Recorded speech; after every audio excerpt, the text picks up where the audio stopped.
వాలంటీర్లకు ఉపాధి భరోసా కల్పించి యథావిధిగా కొనసాగించాలని కోరుతూ కాకినాడలో వాలంటీర్లు చలో కలెక్టరేట్ నిర్వహించి ధర్నా చౌక్ వద్ద నుండి కలెక్టరేట్ వరకు నిరసన ప్రదర్శన నిర్వహించి కలెక్టరేట్ వద్ద ధర్నా నిర్వహించారు.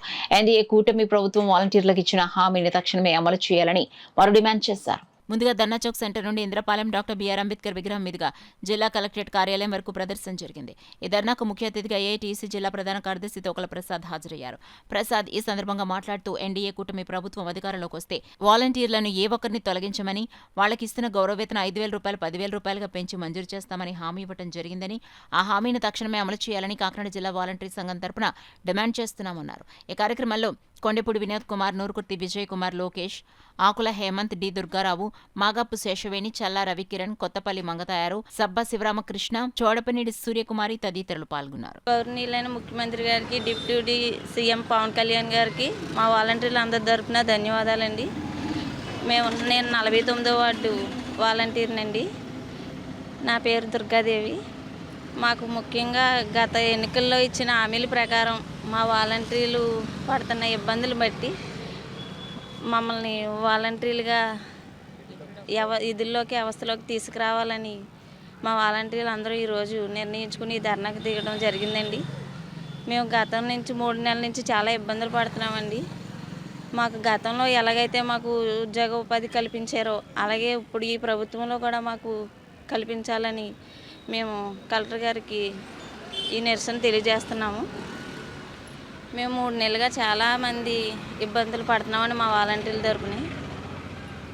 అందుకనేసి ఈ నిరసనని మా నిరసన మీరు మీ న్యాయం మీ పరిణలో తీసుకుని మాకు న్యాయం కల్పించాలని మేము కోరుతున్నాము. అలాగే ఆ ప్రభుత్వంలో ఇచ్చిన గౌరవవేతనం 5,000 తీసుకుంటూ మా కుటుంబానికి కూడా అండదండలుగా నిలిచాము. అయితే ఎన్నికల ముందు చంద్రబాబు నాయుడు గారు ఇచ్చిన హామీ ప్రకారం మమ్మల్ని అయితే కొనసాగిస్తామని చెప్పారు. ఆయన వ్యవస్థ తీస్తామని కానీ వాలంటీర్స్ ఉండరని కానీ ఏమీ మాట్లాడలేదండి. మేము అదే నమ్మకంతో మళ్ళీ కూటమి ప్రభుత్వాన్ని గెలిపించుకున్నాము. ఎందుకంటే మాకు ఆయన హామీ ఇచ్చారు, వ్యవస్థ కొనసాగిస్తాము, మీకు 5,000 కాదమ్మా 10,000 అందిస్తాము, 5,000 వాలంటీర్లకు ఏం సరిపోతాయి, 10,000 ఉద్యోగ భద్రత మేము కల్పిస్తామని ఆయన హామీ ఇచ్చారు. మరి ఆ మాట ప్రకారం ఆయన మా ఈ సమస్యను గుర్తించి ఆయన హామీను నెరవేర్చుకుంటారని ఆశిస్తున్నామండి. అలాగే మాకు ఈ కూటమి ప్రభుత్వం వచ్చిన దగ్గర నుంచి మరి మాకు గౌరవవేతనాలు కూడా ఆపారు. అది ఎందుచేత అనేది మాకు అర్థం కావట్లేదండి. ఎవరిని మీడియా అప్రోచ్ అవ్వాలని కూడా మాకు తెలియట్లేదు. అంటే మా యొక్క సమస్యను గవర్నమెంట్కి తెలియజేసుకోవడం కోసమని ఈరోజు మేమందరూ ఇలా ఒక చోటకి రావడం అవసరం వచ్చింది. అయితే తక్షణమే మాకు పెండింగ్ గౌరవవేతనాలు అందించి మా వాలంటీర్ వ్యవస్థ అందరికీ, మన రాష్ట్రంలో ఉన్న వాలంటీర్ అందరికీ కూడా గౌరవవేతనాలు పెండింగ్వి అందించి, అలాగే ఆయన ఇచ్చిన మాట ప్రకారం 10,000 గౌరవవేతనం అందిస్తూ మాకు ఉద్యోగ భద్రత కూడా కల్పించాలని, మా ఈ సమస్యని అర్థం చేసుకుని త్వరగా స్పందించి మాకు ఇచ్చిన హామీ ప్రకారం ఉద్యోగ భద్రత కల్పించి మా కుటుంబాలను ఆదుకుంటారని మేము కోరుకుంటూ మనవి చేసుకుంటున్నాం సార్.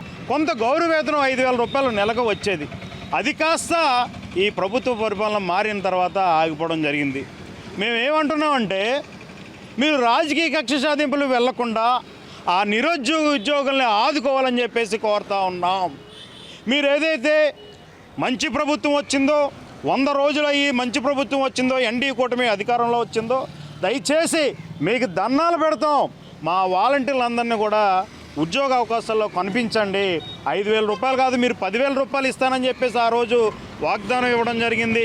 ఆ 10,000 రూపాయలు ఇచ్చి వీళ్ళని ప్రభుత్వ రంగాల్లో ఉన్న అన్ని సంస్థలను కూడా వీళ్ళ చేత పని చేయించుకోవాలని చెప్పేసి కోరుతా ఉన్నాం. అందరూ చదువుకున్న వాళ్ళే, వీళ్ళకి ఏదో రకంగా వీళ్ళకి ఉద్యోగ అవకాశం, ఉద్యోగ భరోసా కల్పించాలనేది వాలంటీర్ల సంఘంగా మేము తెలియజేస్తూ ఉన్నాం. అలాగే వీళ్ళకి బకాయి జీతాలు ఉన్నాయి. ఇప్పటికీ ఈ ప్రభుత్వం మారిన తర్వాత మమ్మల్ని కొనసాగిస్తారా, తీసేస్తారా, దీన్ని ఏం చేస్తారనేది కూడా సందిగ్ధంగానే ఉంది. ఎన్డీఏ కూటమి వాలంటీర్ల వ్యవస్థ మీద స్పష్టమైన హామీ ఇవ్వాలని చెప్పేసి సందర్భంగా మేము తెలియజేస్తూ ఉన్నాం. ఎందుకంటే మేము నమ్ముకుని ఉన్నాం. ఏం పరిస్థితి, ఎలా ఉంది మా పరిస్థితి, అటు కుర్తిలో ఎలకపడినట్టుగా ఉంది. ఉంచారా, తీసారా, లేకపోతే మా గౌరవేతనం పెంచుతారా, బకాయి జీతాలు పెంచనేది కూడా చాలా సందిగ్ధంగా హామీ ఇచ్చి మమ్మల్ని పక్కన పెట్టారు. మీరు ఇచ్చిన హామీ ప్రకారంగా ఈ హామీ అమలు చేయకపోయినా, మా వాలంటీర్ని తిరిగి యథావిధిగా కొనసాగించకపోయినా భవిష్యత్తు ఉద్యమ కార్యాచరణ చేపడతామని ఈ సందర్భంగా తెలియజేస్తా ఉన్నాం.